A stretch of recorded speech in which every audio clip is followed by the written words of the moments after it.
Have you thought about closing the gap in gender equality in Japan? Is it about having more representation in a parliament? Or is it about having more female executives in corporations? Or is it about changing the way companies expect women or people to work? All these things are important and we need to do better. But today, I'd like to propose an idea we can all act on from an individual level from today, just shifting our mindset. We need to get girls, women of the future, to be more interested and engaged in STEAM, an integrated discipline of science, technology, engineering, arts, and math. I'm going to talk about why this is important and how we can help the girls get there. In 2010, I translated a book called Socionomics. It's about the arrival of real-time, real-name social media and the arrival of such a medium will forever change the way we live our lives. At that time in 2010, many people have told me the real-name social media will never work in Japan, or why we would need yet another social media when we already have Twitter or Mixi. Back then, Facebook had 3 million users, but 5 years later, it has 25 million users and 1.7 billion users around the world. In fact, 1 in 4.2 people around the world is Facebook user. So we have countless examples of how we get things wrong because we tend to look at future as natural extension of our everyday life rather than imagining future after disruptive evolution like we are facing today. We are at the beginning of fourth industrial revolution and the anticipated arrival of singularity. So we have to accept this fact that we cannot keep thinking the way we plan for kids' future at this moment. Instead of thinking about our kids' future based on the past success models, we should try to think creatively, take our collective best guesstimates on how the future will look like in 10 to 20 years, and work backwards to think about necessary skills that they need to acquire in the future. So this shift is very hard. When I was a kid, my parents had set up very clear paths for me. I was going to study very hard and become a medical doctor, just like my parents, my cousins, my grandparents, aunts, and uncles, so that I can achieve a profession with financial independence. And this would have been probably a good decision for my generation, but I'm not so sure for the kids coming to adult in the next 10 to 20 years. Because, as you may know, diagnostic medicine and even surgery are one of the prime areas of AI applications. And there's an even example that AI has diagnosed patients more accurately than human doctors. So we don't know today, but this positioning of doctors may be very different when our kids grow up. But we parents would like to think about as kids' future and tend to make a very safe bet.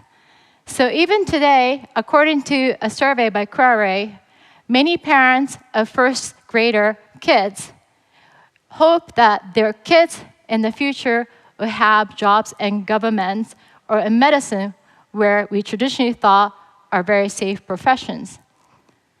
But instead of planning our kids' future by profession, we should think about this fact that according to a Duke University professor, Cassie Davison, 65% of children entering grade school today or end up working in a career that haven't even been invented. So instead of focusing on the career choice for the future, we should really focus on what are the necessary skill sets that they need to acquire so they will be best prepared for their future. I can testify this to be true, being in the forefront and center of internet space for the past 20 years. When I was in college, I never expected there would be a job in internet space like running e-commerce shops, travel booking sites, etc. And just looking at the past 5 to 10 years, there's even more newer types of jobs emerging, such as growth hackers, evangelists, social media marketers, data scientists, and community managers. And data scientists, for example, is one of the most sought-after jobs in our space. But guess who? Not many people have imagined that this would be a hot career choice 5, 10 years ago. So looking ahead, this type of change will continue to evolve at a faster pace, and science and technology will be more integrated part of our everyday life. We're going to be always connected, and we're going to have more interactive and personalized relationship with computers, AIs, and robots. Let me give you a few examples.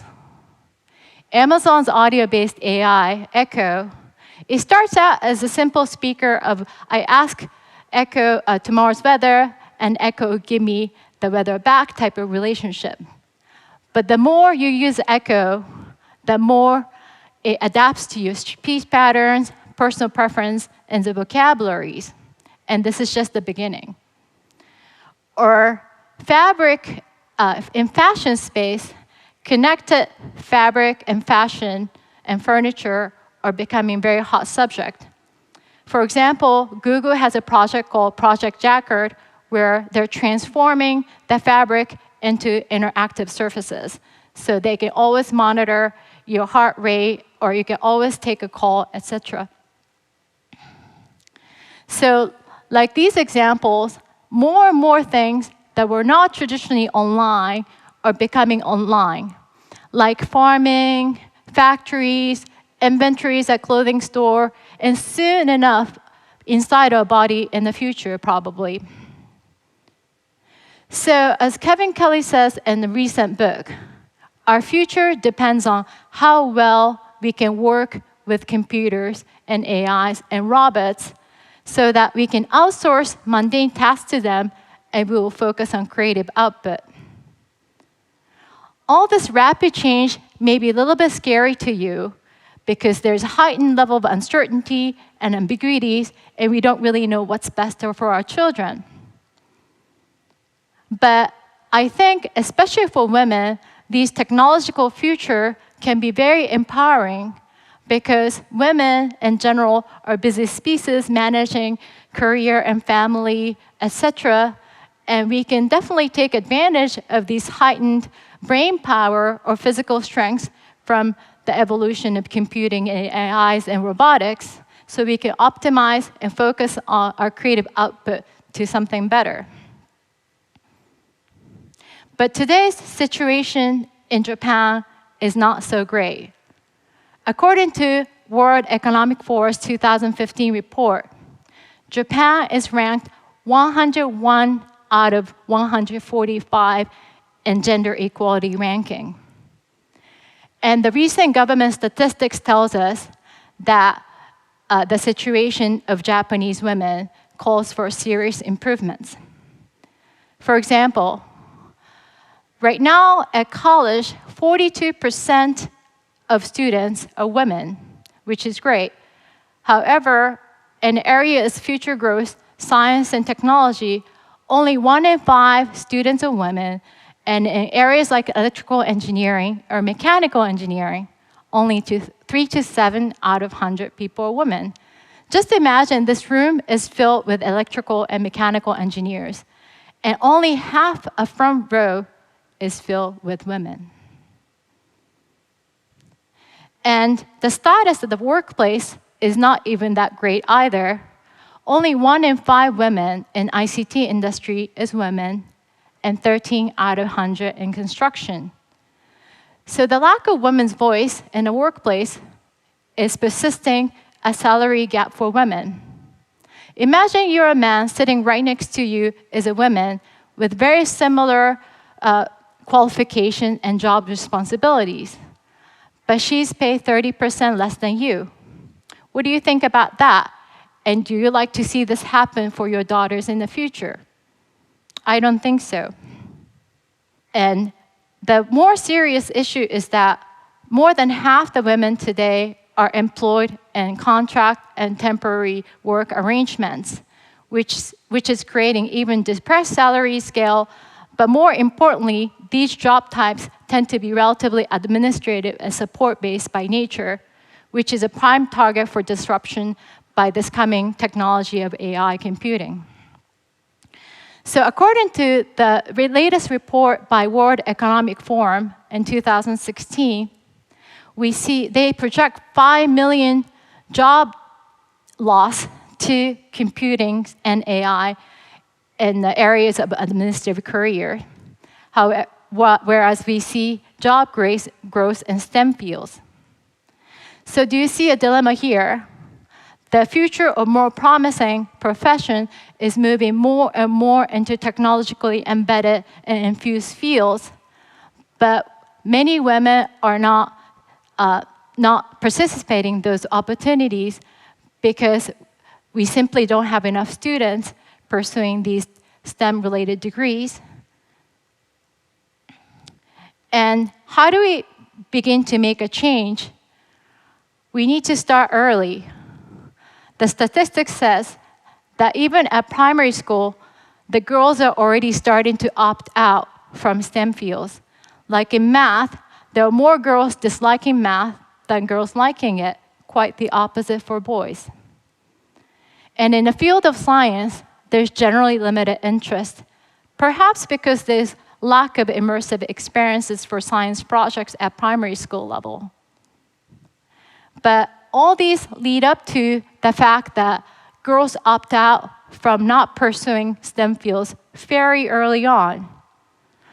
By the end of primary school, 13% of girls opt out from pursuing science and technology tracks, and by 17, 80% of them opt out. And according to a study in the US, unless girls have extremely high confidence in math and science, it's unlikely that they will end up pursuing STEM degrees in advanced career. So how can we start shifting this trend so that we can have more girls interested and engaged in STEM fields? There are many constituents that can impact the way girls would develop their passion. Of course, school is one of the primary factors, but there are other factors like families, friends, mentors, community spaces, and extracurricular activities, all impacting today's situation. So we have a choice.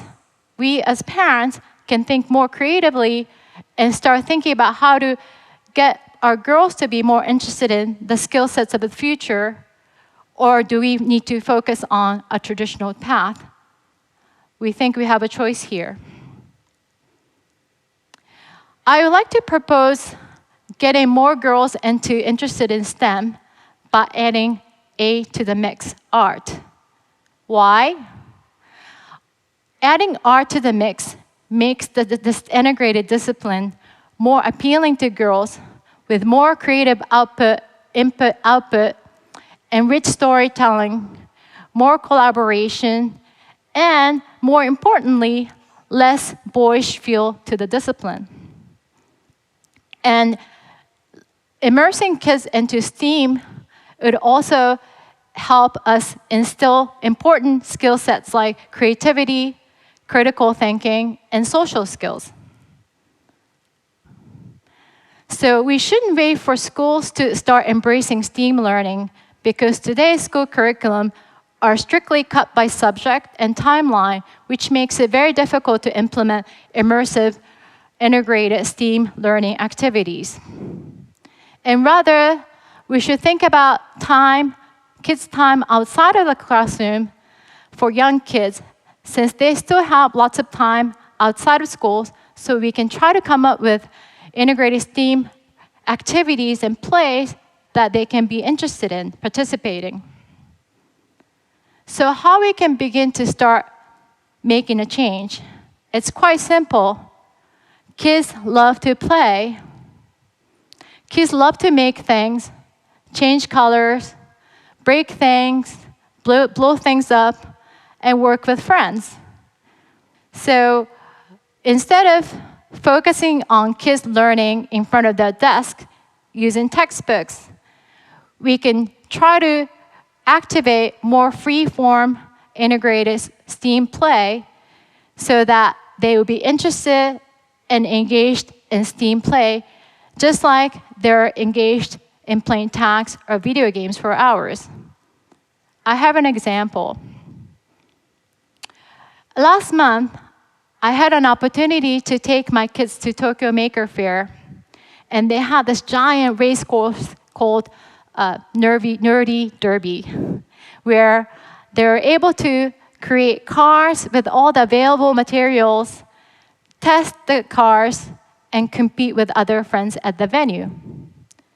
Initially, I thought at best they would spend half an hour to hour max, maybe create a little cutesy car and have a race, and to be done with it.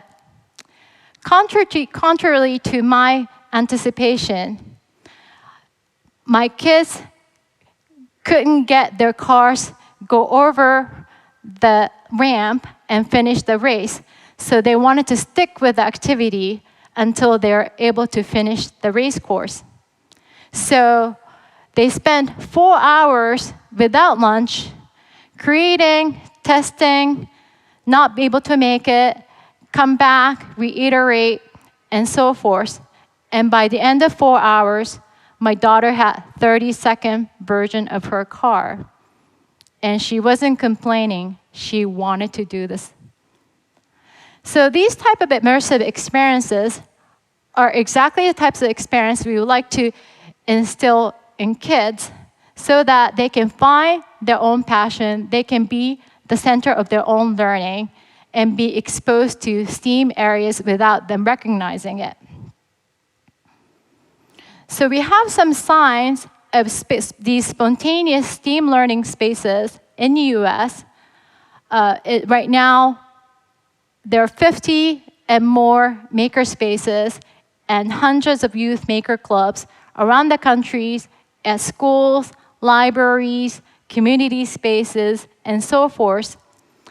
And in Japan, we have great tinkering culture, but in my observation, up until now, we tend to have places more in silo, whether it's art focus space or more robotics or coding focus space, which tends to create more gender gaps.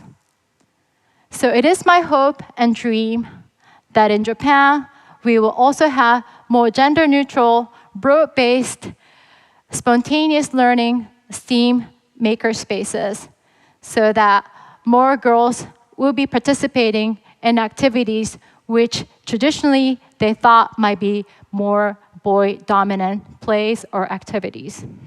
And STEAM is not just about getting the girls into skill sets of the future. It is also about building confidence for girls from trials and errors. Confidence is oftentimes overlooked quality, but it is one of the biggest detriments holding girls back from pursuing non-traditional paths like STEAM fields. We should all work together to get the girls interested and engaged in STEAM learning in Japan by combining the communities together. I think it's my hope and dream, and I believe that if we adults work together, we can help close the social gaps for women in Japan in the future. Thank you.